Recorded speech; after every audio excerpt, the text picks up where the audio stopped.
Hello, everyone. This is Kelly Beard of KarmicTools.com. And this audio and video is another throwback of what I call relevant reflections.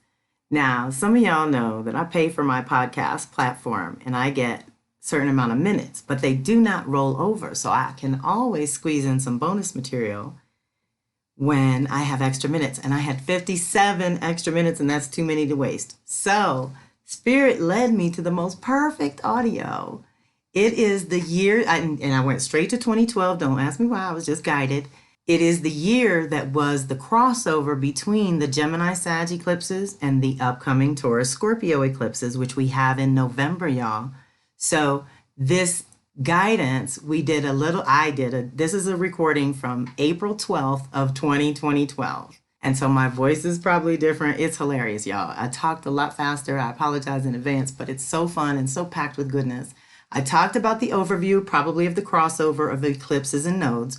I talk about the Sag aspect of it, the Scorpio aspect of it, and then the closing is the bonus. It's a guided meditation out of Sunlight on Water by Flo Magdalena, who has soulsupportsystems.org. And it was just amazing and so perfect for here and now. And P.S. Sister Sham's going to lose her mind because we're throwing this up during the week that we're together in the mountain. I hope you enjoy it. Peace and love. Okay, welcome everyone. We're going to move through the eclipses and nodes in general are related, and they are path openers and course correctors, and they have to do with our life path and the choices we make that take us in different directions. So it is a lot about choice and change and things like that. Eclipses happen every year. So what I tell people is there is energy for change every year. Twice a year, 6 months apart. When eclipses happen, their reverberations take about 3 years to work out. So it's 2 or 3 years of the energy kicking. And you know my thing, when you're in it, when the activations are on you, when you have really strong activations personally hitting your chart, it's hard to know what's what or how things are going or what's coming or going or leaving or being birthed. But once the activation is over and it's waning and the energy's moving apart, then you can start to know what really happened, okay, on the much, much deeper levels. But a solar eclipse is like a new moon, and it brings in new energy, initiates new beginnings. You've got to remember that the new moon is when there's no moon in the sky. It's the dark of moon. Seeds germinate in the darkness. So that's important new beginning work. And then the lunar eclipse, full moons, are when a bright light is shined on things. It's also the furthest out we can go. It's an opposition between the sun and the moon. That's an inner and outer thing. Your sun is your outer dynamics and your personality, your identity pieces, and the moon is your emotional nature, internal system. They work together all the time, daily, monthly, annually. And so we like to get in rhythm with this, and paying attention always helps you make better decisions and things like that. So very often when we get to a full moon and certainly a lunar eclipse, something is usually done. It's gone as far as it can go, and now adjustments have to be made to either bring it to completion, full completion, or release it altogether. And so a lot of times a light is shined in an area where you might have missed something or you didn't realize this energy was kicking over here and now it needs to be addressed. But midpoints are very, very important because it is usually when you've gone as far as you can go on any path, and then decisions have to be made. Now, the tricky part about eclipses coming into the mix, you want to think about a literal eclipse is something moving in front of and blocking the view. Well, it also blocks the electromagnetic rays, and sometimes it makes things stronger. What happens is we can break patterns at those times with eclipses. Now, full moon, new moon, we can do lots of mojo around that. We're seeding and birthing things and ending things all throughout the year, every month. But when eclipses happen, there's definitely this break in the energy that allows you to course correct, or to see something you didn't see before, or to get something going that wasn't quite working this way. It's going to work some ulterior way. I mean, just weird things can happen for sure, and that makes them really hard to predict anything specific. But choice and change is on the horizon when eclipses are kicking. Now, the north node has to do with our current life path, whereas the south node is more past lives. So we want to consider that when the north node is kicking as it is now, let's say in Sagittarius, that is the primary focus of now. And a lot of Gemini, the opposite of Sagittarius, shadow material gets revealed around that time. So we want to think back to like 92, 93 was the last time there was a south node in Gemini and a north node in Sagittarius. So it's a full 19-year cycle. So you can think in terms of, it's almost 20 years. So I pay attention to nodes click your chart about every 5 years. So there's the initiation of a new path. 5 years in, you kind of get tested. 9, 10 years in is an integration point. And then you get a final test, 15 years, and then the 1920 year comes along, and we got a whole new path to get on. Right now, we're doing that Sagittarius thing. The other thing about this is that the nodes move backwards through the zodiac. So after Sagittarius, by the end of this year, Scorpio's coming in. So in my opinion, what we're doing here is developing a higher truth, rewriting the story to the tune of 20 years, and preparing ourselves now that we've cleared old thought patterns and old belief systems that no longer serve or support you. Then we can open up to Scorpio power. But there's so many other things going on that we're going to have to consider that are going to contribute to how this path unfolds for each of us, that it's just a good idea to get an idea of how these energies manifest in things. But the cycles and patterns and rhythms, you know, is my thing. And I have been working it for over 20 years and proven to myself, certainly, and anyone paying attention, that it works when you work it. When you focus and you determine your own personal patterns and things, you can co-create a lot easier. Things manifest a lot quicker. Things are released a lot quicker because you're present and you're co-creating. And even when you make mistakes and even when you make poor choices and things like that and decisions that don't pan out the way you intended, there's always something to learn from it. So we want to understand that, you know, while eclipses may be unpredictable and what have you,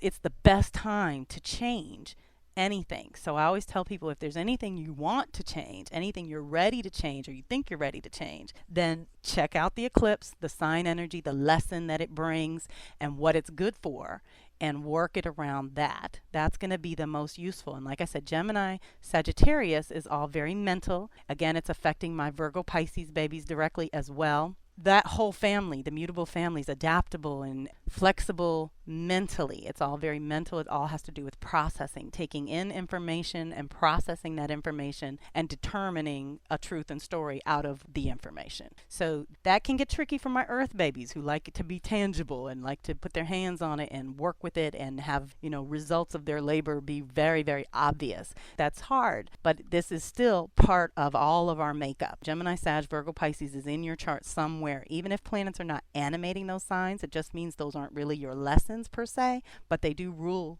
houses, and houses are part of the different areas of your life. So when the North Node or the eclipses hit those houses in your chart, whether you got planets or not, if you have planets, it just makes it more intense. But if you don't have planets, then it's just stimulating those areas of life for you. So it's good to know a little bit about your chart. You don't have to know it all, but it helps to know a little bit about where these signs are and what areas of life what they call rule. So they animate and they bring to life these aspects, and they do bring those lessons up. So Sagittarius and Gemini lessons have to do with how you think and how you communicate, for better or worse, and the stories you tell yourself and the stories you tell others. And usually that's based on your belief system. What you believe to be true, in my opinion, ends up being true. It's at least true for you, even if it's not true for everybody else.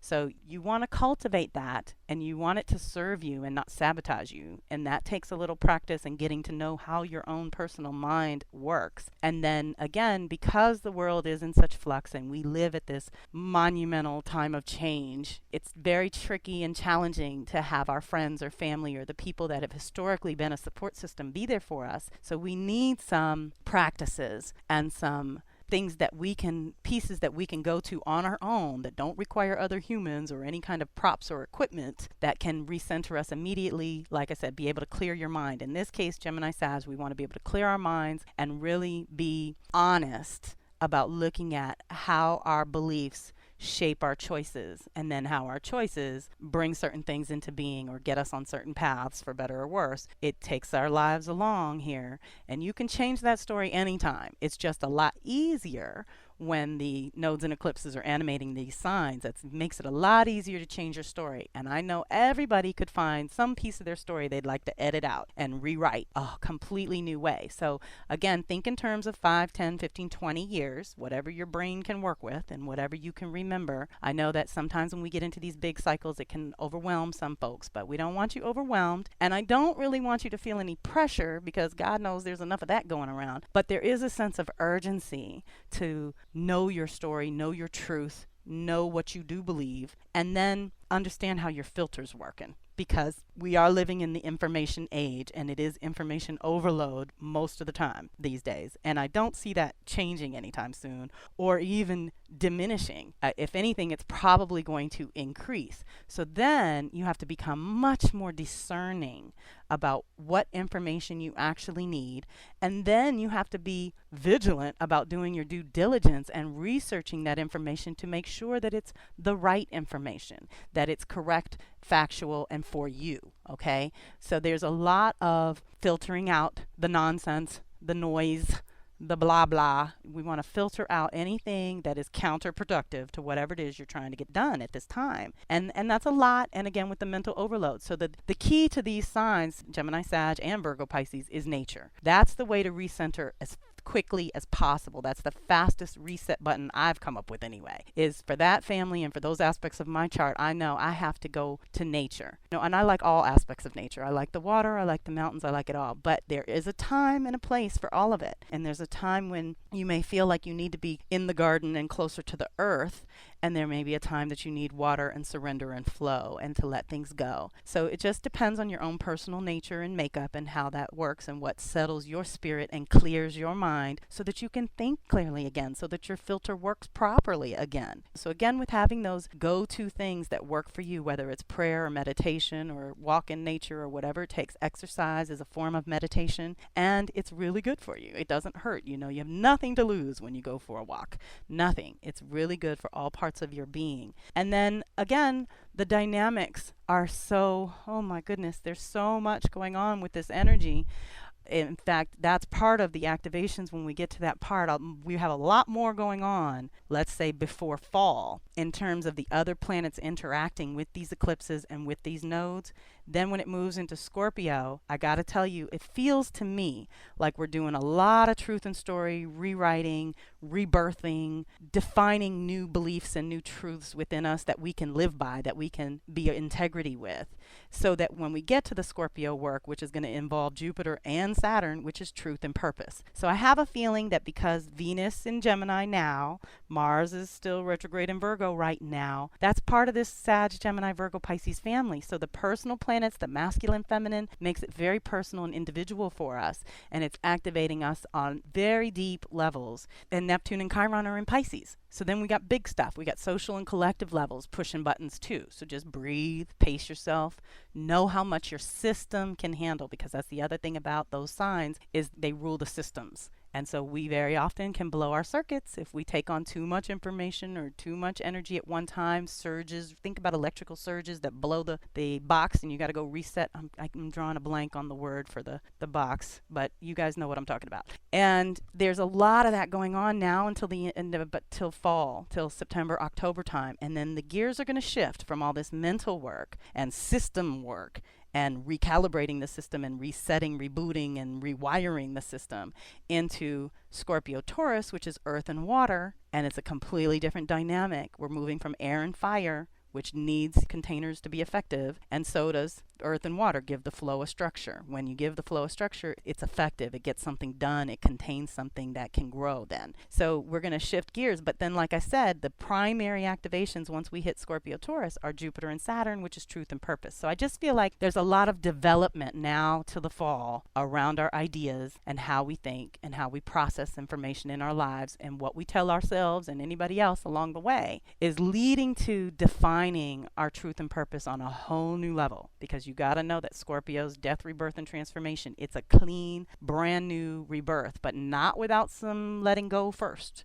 Okay, so we're going to get into some of those details in a minute, but that's the thing. As we shift gears from the lessons around our communication and how we think and process information, then it's going to change to our power issues. And Scorpio is one of, I always say it's the most challenging, but also the most powerful sign in the zodiac. And it rules the deepest parts of our humanity. To remember, Taurus is part of the earth and the garden, and what we cultivate here is the opposite of Scorpio. Scorpio is the power that breathes life into that Taurus garden. So they're very connected and extremely relevant to human life. Okay, and then Scorpio rules death, power, sex, money, among other things. These are primary things that a lot of humans kind of, they shy away from and run from or hide from or postpone, and don't actually authentically deal with these very heavy duty issues. And so there's lots of taboos around all of those issues and hidden repressed material. Okay, and there's the thing that Caroline says all the time: to the degree that things are suppressed and however hard you push stuff down, that's how much of an explosion can happen when it finally comes out. So if you just do a little bit of here, okay, I'm postponing. Postponing, all humans do to some degree or another. Not so bad. But if you have repressed all of that, it can blow up in your face and be really ugly and traumatic, let's say, and dramatic for those who have to watch and hold your hand through it. That's a lot. That's a lot. Okay, Scorpio's ruled by Pluto. Pluto's the purifier. Even Scorpio just wants things pure. It's the raw truth. Sagittarius is the higher truth. Usually the order is Scorpio to Sag. Now we're going Sag to Scorpio in terms of the North Node. But it's going to be really interesting how this unfolds. And so I just want you present. Let's look at a little bit here on the Sagittarius information and just give you a few ideas to jot down while you're working on things around the Gemini Sag eclipses, because we have some really serious final eclipses coming in, not the least of which is May 20th. Okay, it's a little bit over a month away, and that's going to be at 0 Gemini, and 0 is a different kind of first place. 0 is a for real, clean slate, new beginning thing. And then when we have the Sag full moon lunar eclipse, it's a super moon, which again makes that magnetic pull a little stronger and makes it closer to the earth. But also that one's at 14 degrees Sag, which is the great attractor. And that's a part of our galaxy that just is magnetically pulling a bunch of other galaxies into it. So when we align with those things, let's say we get a completely new mind at that 0 Gemini eclipse in May. It's a new beginning. We're going to get 2 new moons in Gemini. That's a big deal. So it's going to flip the order of the new moon, full moon, which is a whole nother call. But we're going to get 2 Gemini new moons, which means we get 2 chances to reset how we think and our ideas and concepts and our thoughts. All of that is getting a complete new beginning this spring and summer. So that's a lot. And so we want to work on balancing our polarities rather than giving in to the duality that these signs bring up. Work on how recognizing how your perceptions have shifted or how they do shift over time, how your conceptions, the things that you conceive that come through you, your ideas and things, what you act on is very important because it starts with a thought. Gemini is ruled by Mercury, so that's the trickster, but it's also the messenger. It's also the magician. You want to tune in at sunrise and sunset if you can. Those are the times of transition when the veils are thinner and the energy sort of, there's a little bit of suspended animation going on at that time, and you can access spirit. And so meditation at those times is usually really productive, but that has to do with Mercury. That has to do with Mercury ruling the times of transition, and we're living in major transition. So it's important that we get this together. You know, recognizing how things are no longer linear. That's a big deal now. We can do only so much logic linear things in terms of processing information, and then we got to let go and let God. That Virgo Pisces balances out the Gemini Sag. There are 4 different expressions of our mentality and how we think and how we get things done where our minds are concerned. Okay, and so Gemini does rule vibration, and so a lot of the telepathy thing is going to be coming in and other forms of communication, let's say. And then you think about Pisces and Neptune. Neptune being at home in Pisces is bringing up a lot of the water realm, and think about how water is a conductor of electricity. It's part of our bodies. We're wired for this. So all we have to do is remember how everything works. And maybe you need to do a little research, and maybe you don't know the science behind your body, but it's good to know a little bit of this, because then you can co-create. And again, with the conscious co-creation, just helps you manifest a lot quicker what you are trying to do, and it helps you release any blockages to shining your light in that way. But it's also about learning and education. Sag Gemini is about learning something. There's a lot of writing involved, expressing yourself. Okay, so we are going to have a lot of support for expressing ourselves in completely new ways. And there's already all kinds of technology and things that are allowing individuals, it used to be that only certain artists or only certain mechanical people or corporate people could have access to these different mediums of expression and put things together, like advertising companies can put together these amazing things. We can do that now as everyday people. So think about how creative everybody's about to get, expressing what they're thinking. So for better or worse, we're going to learn how everybody really thinks. And just keeping in mind that you are what you think about all day long. So again, with that monkey mind, we want to get that in check, get it under control, because a lot of things that are being put in front of you have a lot more to do with your perception of it and how you define it than physical reality, let's say. So just remember that you control your own mind and your own definitions, and work to make those corrections. Set your intentions and play with language is a huge thing for the rest of the year. Try to find new ways to express your thoughts and feelings and ideas, and play with it. Play with it. It doesn't have to be a challenging, hard thing, but changing your mind is part of what the eclipses are helping us to do. So I've also encouraged people to be okay with changing their minds. I know for me, for sure, I've got a lot of Virgo, and these Gemini Sag eclipses have changed my mind in miraculous ways. And it's not so much that I was in resistance as much as, Virgo finds a practice, and if it works and it ain't broke, why try to fix it? It just doesn't occur to me to change these things. But then you hit the wall and you realize you're being blocked for some reason, and all of a sudden your thinking starts to evolve. And that's what's happened to me over the last 2 years. I've been opened up to thinking in completely new ways that either didn't occur to me, and there was some things that I was resisting, I will admit, but not a lot. A lot of it's just been old habits dying hard. So check yourself where your habits are concerned, because we're getting out of unconscious habits, autopilot behavior. Woo, dangerous. That ought to be a red flag if you've got a lot of autopilot behavior, and get into conscious practices. That means you know what you're doing, you know that you do it over and over, and you're doing it over and over so that you can be good at it, and so that it supports you and whatever it is that you're trying to get accomplished at this time. And do some pruning around, how you think. I used to think this way, and now I think this way. Again, you're perfectly okay in changing your mind. It's okay to change your mind. And tune in to what story you're telling, around the Sagittarius Gemini stuff. This is very, very important, and try to think bigger in certain places and more specific in others. And again, you've got to have your filter in check to know when to do what, and you've got to have your center connected. You've got to be able to connect to your own intuition, your empathic nature, your psychic nature. All of these alternative communications are on deck. Every single alternative communication there is being honed at this moment. So you can tune in to each one in your own system and develop it.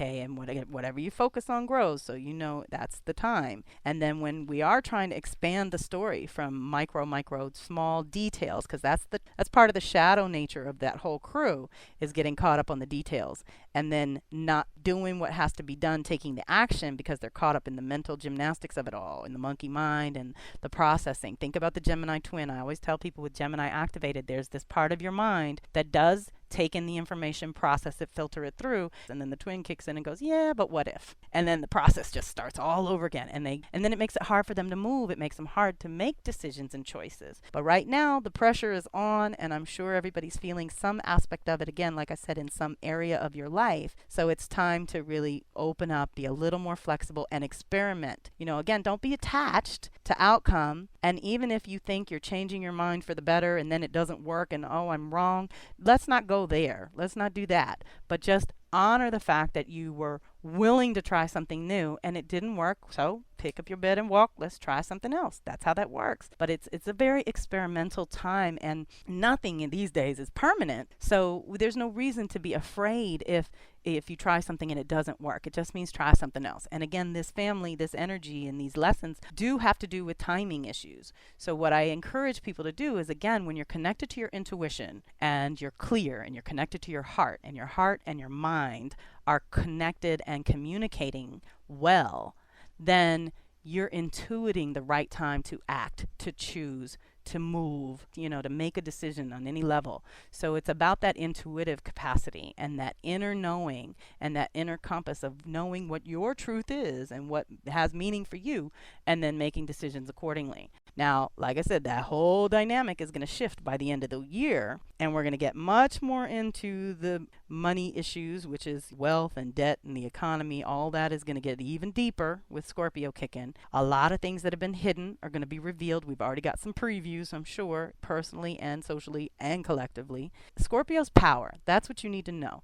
Scorpio is all about how you direct your power, and wherever it is in your chart is where your power is, and where you may hide from that power because it's scary and overwhelming for some people, or where you may be too overt with it and not conscious enough, not giving it that Taurus base where it's safe. Okay, a safe channel for power, because you got to think plutonium, it's a concentrated raw power. It only takes a little bit to go a long way. So we're going to learn about our power by the end of this year and going into the next 2 years. It's going to be very Scorpio oriented. Scorpio is about very deep emotional parts of ourselves. It's the extremes, okay? Think about it. I mean, death, money, sex, power elicits a deep, powerful response from your being, okay? Because Scorpio is also our soul level. So now think about the concept of the last 2 years of expanding all the way out to the possibilities of the bigger, larger story and what your part is in that.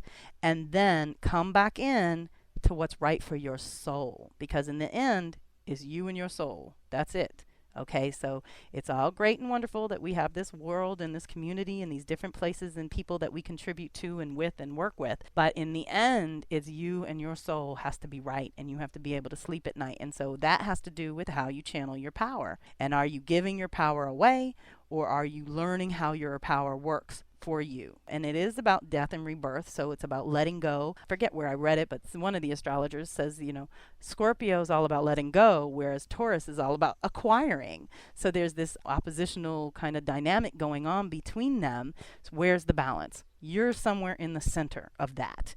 And when this energy starts kicking, we're really going to feel it. And so just knowing, I've been encouraging people to pay attention, even with this Venus thing. The last 18 months have been Venus and Scorpio kind of theme, which is very, very deep, raw, emotional power things going on within us around our values and priorities. Now it's come all the way up to the surface from soul level to Gemini.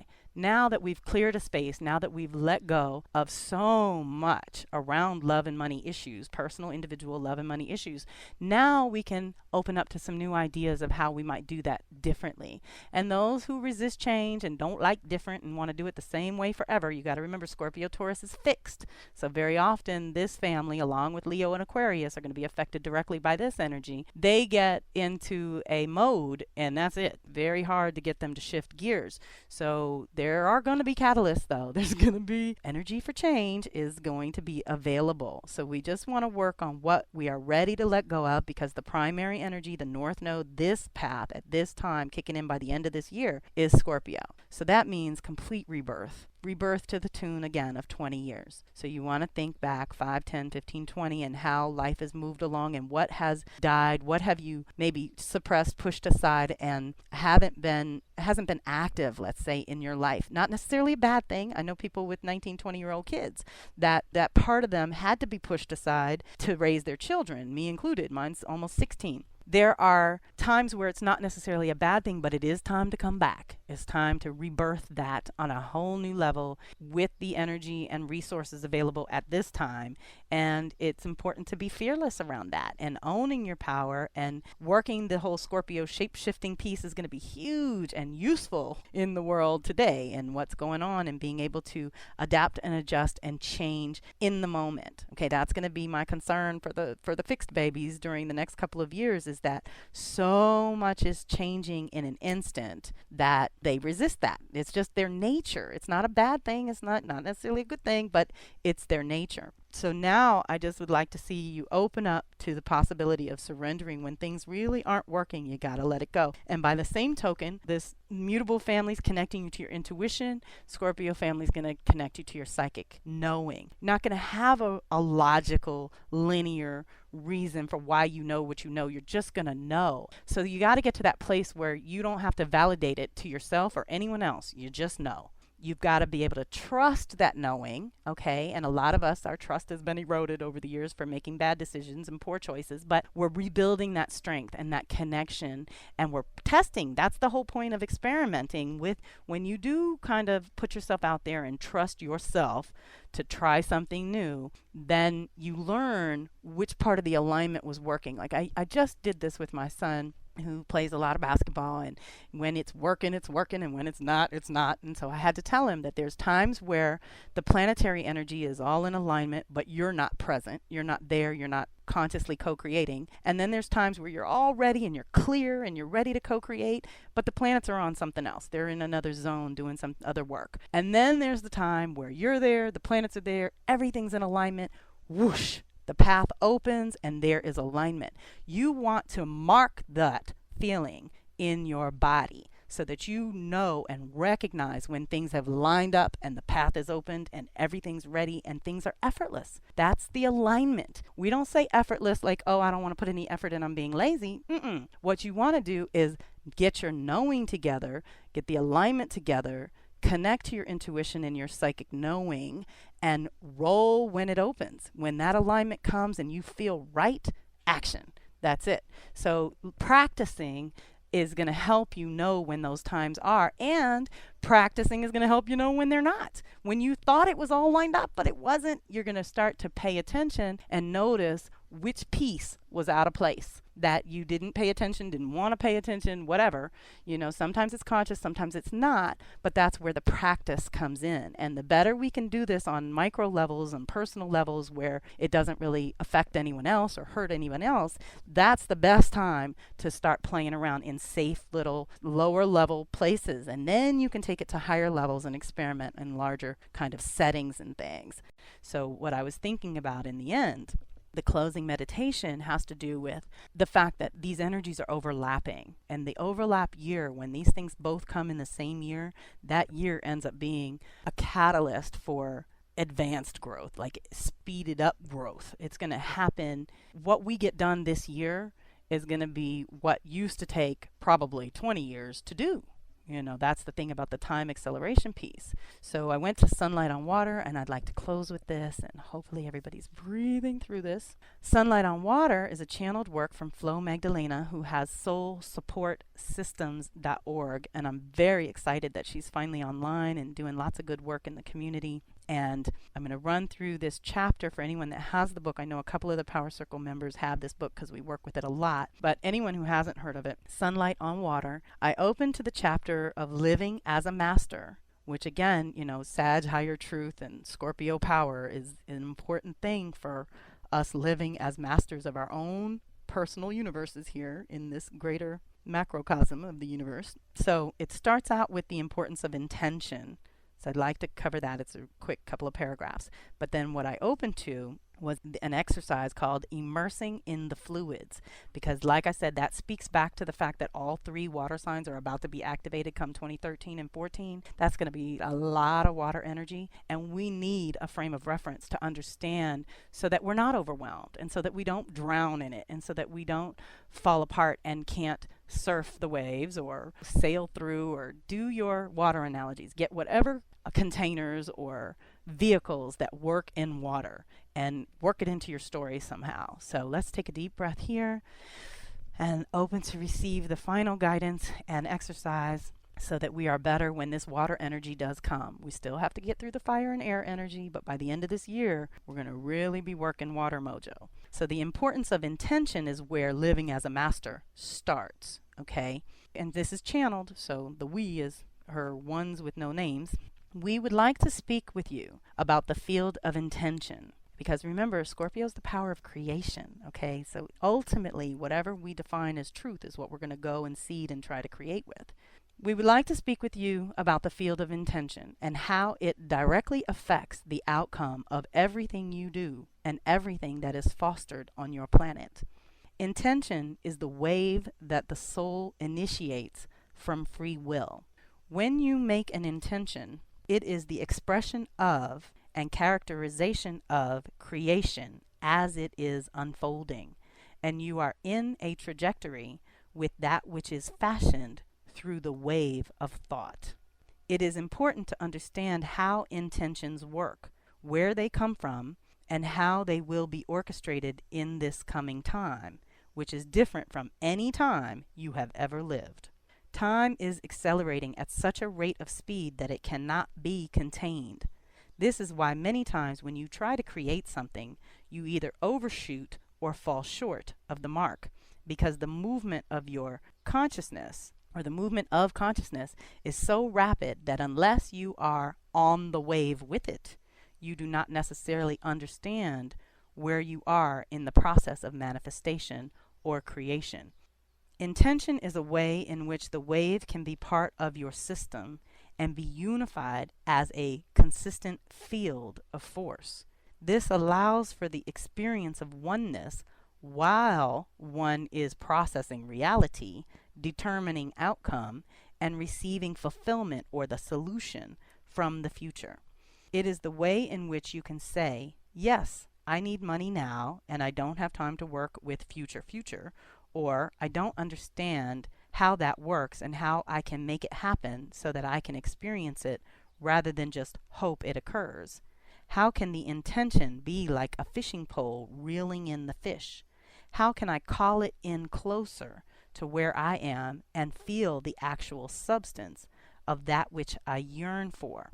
How can I experience having that simultaneous reality be a part of where I am in my design? Deep breath. So that's the intention. It moves to substance, carries the intention. Immersion. Expression is substance in motion. These are little subheadings. Living as a master is the part that I opened up to that has the immersing in the fluids exercise we're going to do. It goes on to forming agreements with the kingdoms, staying constant, which we've gotten in the power circle, the continual choice we've also gotten, statement of intention, extremely juicy, and then it moves on and closes the book out. But what I open to for our guidance specifically is from here. We are crossing over from a lineage of, quote unquote, this is my karma, this is my experience, this is what I understand, to I am part of the whole, and anything that has ever been created by the whole or will be created by the whole is accessible to me. This not only honors the divinity, opens memory, and elicits innate wisdom, it also is mastery. Mastery is a way in which the wave of substance and the wave of creation are always available to you. Deep breath. Okay, mastery, and part of the divine order of getting this too speaks to the Scorpio energy. It's a master energy. Mastery is the space where no containment is possible. When you wake up in the morning, you look at the day as if it is a masterpiece waiting to be created. Whatever comes through the proliferative force of your life field can be implemented in form. You can build buildings even if you have never built buildings. You can know sacred geometry by honoring the place of all things. Then you remember where the sacred geometry originated, how it was used, and what its purpose is. When you are in substance, everything has a purpose. Everything has a reason for being. When you walk in the forest, you are able to determine the interrelationship between all the points of reality that exist in that forest, and you can replicate this and represent it. Deep breath. So we have to remember how everything is connected. All of our thoughts, ideas, and creations and actions are all tied together, and we have to pay attention. You can take parameters of reality and study them, comprehending them completely. Not because you've learned them step by step, which is the linear way, but because you have made the total consciousness of that space available to you with the intention to substantiate it. Bringing it into substance with you is a birthing and allows you to have the capabilities of its expression. The fundamental message about intention is to provide you with a linking system whereby creation is constantly present with you rather than something that you're waiting for. Intention is a wave that has already completed itself, and because it is completing in substance, you can organize and express the details in a natural, spontaneous way. Mastery is the experience of total recall and total orientation to being, cellularly. There are no edges to mastery, no places forbidden. One has the capacity to be all, because the capacity from all has already been received. So mastery is a state of acknowledgement and a preparation for instantaneous responsiveness, rather than a preparation in advance for something that we don't know the timing of. Understanding that mastery provides you with all capabilities at once is an organizational knowing. Stepping into it is the easiest way to work with it. Deep breath. So here's the exercise. Immersing in the fluids, and this is what we want to remember going forward. By the end of this year, we want to have practiced this a little bit so that we're better at it when the time comes. Step into the fluid. Immerse yourself in a pool of water that you might see as a beautiful forest stream coming together in a place where the water deepens. Immerse yourself in it. Physically experience this, if you must, in a hot tub or a bathtub of warm water, or just close your eyes and visualize being in water. Immersing into the space of substance with the intention of surrounding your essence and body with viable fluid provides you with a pathway to ride the wave. This experience provides you with a conscious understanding of where you are in relationship to creation. When you're sitting in the pool, you realize, I am creation. This is how creation functions. It supports and surrounds everything constantly. Instead of the linear process of thinking you have to wait for something or that something is going to come to you at a certain point of readiness, you approve of being ready by stepping into the pool. This takes you through the threshold of your own consciousness into that which has been ordained for you. Mastery is ordained, and each of you has been ordained into mastery. By stepping into the pool, you actualize, acknowledge, accord, and validate that the readiness is now. Each moment you nurture this experience, the reality becomes more strong. The wave is underneath you and moving from you into the future at the same time. And it is receiving itself, receiving its flow back from that future. You're moving toward the future, and yet the wave that you're riding comes from the future. So as you experience this fluid movement, you begin to feel as if you're in the womb again, as if you're a part of what's being created, and yet the fluid is where creation is happening also. Deep breath. You sustain yourself in the experience of being accepted, of already belonging. This experience of belonging is very important because many people feel that they do not belong here. Again, you do not feel as though you are waiting for something. If on any level you're waiting for anything, it's procrastinating rather than bringing it in. Procrastinating instead of creating.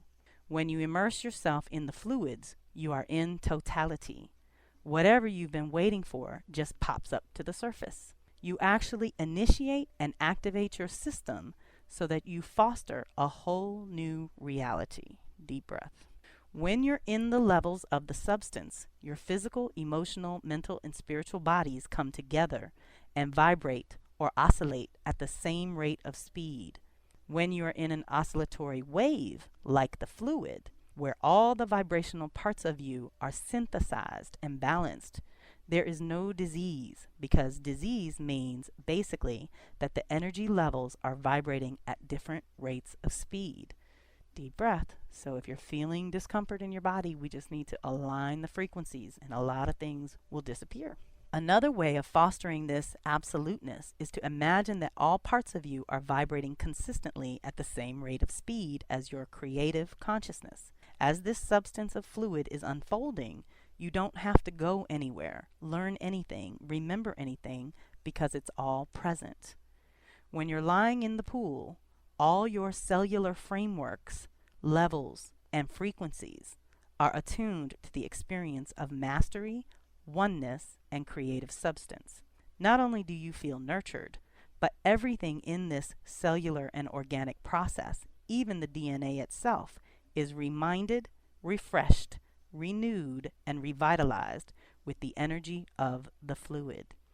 Cellular receptivity happens most proficiently and most easily in the fluid.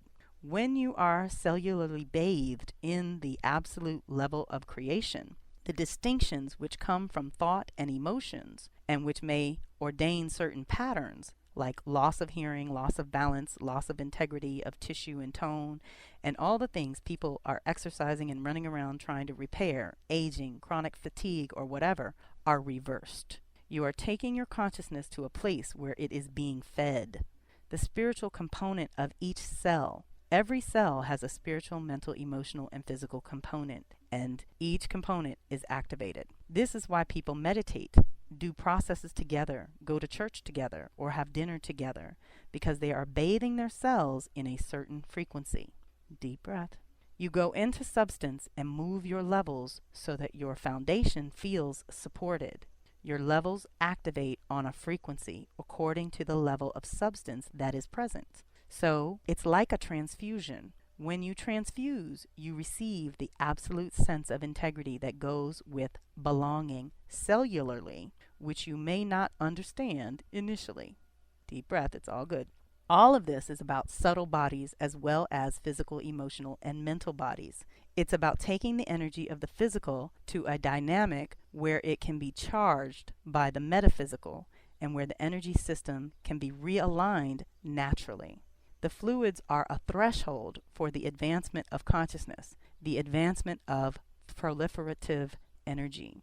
So people will run faster and jump farther. They will have more stamina and more conscious awareness of what's going on in their bodies, much like yoga, where spirit and breath move energy into the muscles. Any physical experience becomes differently oriented when it is fostered from substance, because substance is a natural fluid space and therefore has no boundaries. So you can literally move a couch by yourself. You can ordain any reality you want, because what are you doing? You are becoming one with everything that is in that environment, and the experience is a combined effort. The couch helps you move it. You do not have to do it to the couch. So deep breaths, immersing in the fluids, understanding the flow, going back to the womb when you feel a time and a need to rebirth anything, any part of yourself or all of yourself. That is what this is all about. I know it's pretty out there if you've never heard this stuff before, but pieces of it will go into your system and you will be able to assimilate over time what we've covered tonight. But it's important that we remember how water works and not fear it, because it is part of our bodies and part of our planet and part of what we need to survive. And so we have to get better at flow, at repairing certain things and getting the frequencies in alignment and balancing out things in our mental, spiritual, emotional, and physical bodies. And again, being able to do that for self is going to be reclaiming your power, reclaiming your truth, and getting settled in this new level, because there's no going back. So you either get settled here or we're going forward, but there's no going backwards. So we have to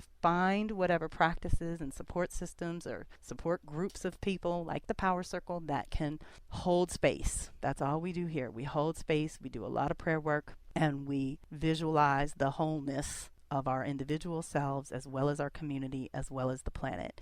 And it's just evolution. That's my big thing about Scorpio. It's very scary because people don't want to face it. But the truth is, it's part of our reality. It's here. And so we might as well honor it and not suppress things and learn about our power, individual, social, and collective power, to move things along in a positive direction. Okay, it doesn't have to be death and destruction. By the same token, certain things have to go so that the new levels can come in and anchor. And we're not going to be able to do that if we keep postponing facing the fact that certain things are done and over with. So let's own it for ourselves. That's the only place you really truly have control, is over your own mind and body and heart, and what you fill it with, whether it's your food and substance specifically, or the energy and information you allow into your mind and into your presence. You control that. Believe that. Set your boundaries. Maintain your boundaries. You don't have to impose on anyone else, but you can say in the gentlest possible tone, I have changed my mind, and now here's my boundary. This is what we will or will not do or participate in or contribute to, what have you. You have to define your terms. You have to have a practice in place that supports you no matter what else is going on in your family, your community, or the world. And then you can have the peace and the centeredness, and you can be creative, and you can have some fun on this planet and in this lifetime. It's all divine order. It really is. And so thank you, everyone. Anyone who lasted this long, I am eternally grateful.